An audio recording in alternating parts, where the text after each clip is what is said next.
டெல்லியில் பெய்து வரும் கனமழையால் பழைய யமுனை பாலம், மதுரா சாலை ஆகிய இடங்களில் சாலையில் மழைநீர் தேங்கியுள்ளது. இதனால் வாகனங்கள் மெதுவாக ஊர்ந்து செல்கின்றன. டெல்லியில் உள்ள ஆர்கேபுரம், யமுனா பஜார் ஆகிய இடங்களிலும் மழை பெய்து வருவதால் பொதுமக்களின் இயல்பு வாழ்க்கை பாதிக்கப்பட்டுள்ளது.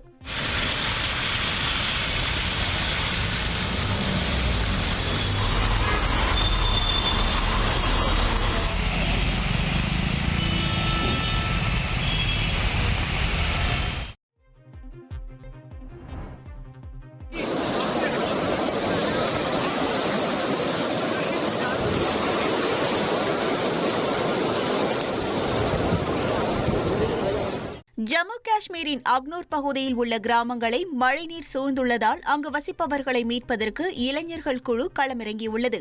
உள்ளூர் காவல்துறை கேட்டுக் கொண்டதன்படி சோஹன்லால் என்பவர் தலைமையிலான குழுவினர் உரிய பாதுகாப்பு உபகரணங்களுடன் சென்று மீட்புப் பணிகளை மேற்கொண்டனர். மீட்புப் பணிகளில் ஏற்கனவே அவர்களுக்கு அனுபவம் இருப்பதால் வெள்ளத்தையும் பொருட்படுத்தாமல் கிராமத்திற்குள் சென்று அங்கு தவித்த மக்களை மீட்டனர்.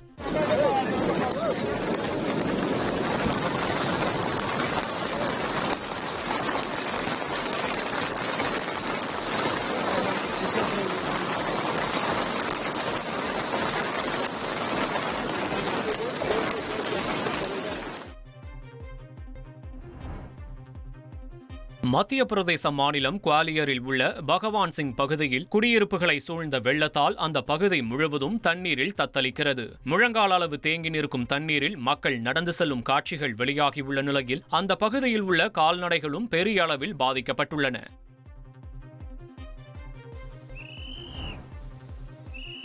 பஞ்சாப் மாநிலம் சண்டிகரில் உள்ள சுக்னா ஏரியின் நீர்மட்டம் அபாய அளவை தாண்டி உயர்ந்துள்ளதால் ஏரியின் மதகுகள் திறக்கப்பட்டுள்ளன. தண்ணீர் ஆர்ப்பரித்து பாய்ந்து செல்வதால் அருகில் உள்ள தரைப்பாலம் சேதமடைந்துள்ளது. எனவே பொதுமக்களை மாற்றுப்பாதையில் செல்லுமாறு உள்ளூர் நிர்வாகம் அறிவுறுத்தியுள்ளது.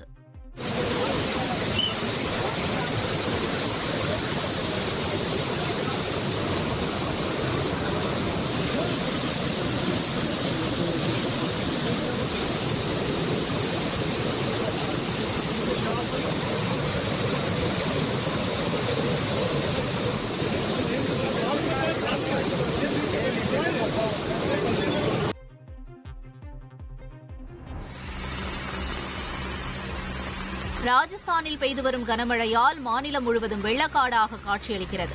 ராஜஸ்தான் மாநிலம் ஜெய்ப்பூரில் கடந்த சில தினங்களாக தொடர்ந்து பெய்து வரும் கனமழையால் சாலைகளில் வெள்ளம் ஏற்பட்டு வாகனங்கள் மிதந்து செல்கின்றன. ராஜஸ்தானின் ஜெய்ப்பூருக்கு கனமழைக்கான ஆரஞ்சு அலர்ட் விடுக்கப்பட்டுள்ள நிலையில் தாழ்வான பகுதிகளில் வசிக்கும் மக்கள் பாதுகாப்பான பகுதிகளுக்கு அப்புறப்படுத்தப்பட்டுள்ளனர்.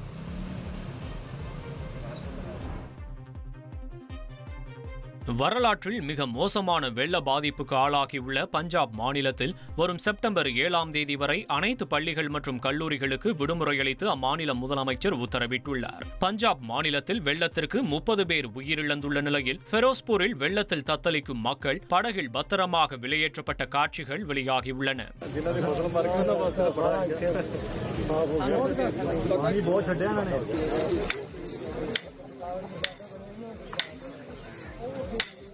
வியாழனன்று வெள்ள பாதிப்புக்கு உள்ளான பகுதிகளில் மேற்கொள்ளப்பட்டு வரும் நிவாரணப் பணிகளை ஆம் ஆத்மி ஒருங்கிணைப்பாளர் அரவிந்த் கெஜ்ரிவால் பார்வையிடுவார் என பஞ்சாப் ஆம் ஆத்மி கட்சி தெரிவித்துள்ளது. இந்தியா வரி விதித்துக் கொள்வதாக அமெரிக்க அதிபர் டிரம்ப் கூறியுள்ளார். ரேடியோ நிகழ்ச்சி ஒன்றுக்கு அவர் அளித்த பேட்டியில் இந்த உலகில் வரி விதிப்பு பற்றி தன்னை விட நன்றாக புரிந்து கொண்டவர் வேறு எவரும் இல்லை என்று கூறியுள்ளார். உலகிலேயே அதிக வரி விதிக்கும் நாடாக இந்தியா உள்ளது என்றும் அவர் கூறியுள்ளார். ஆனால் இப்போது அமெரிக்காவுக்கு வரி விதிக்கப்படாது என்று சலுகை வழங்க இந்தியா முன்வந்துள்ளதாகவும் அவர் தெரிவித்துள்ளார். நாம் வரி விதிக்காமல் இருந்திருந்தால் இந்தியா ஒருபோதும் இந்த சலுகையை அறிவித்திருக்காது என்றும் அவர் தெரிவித்துள்ளார்.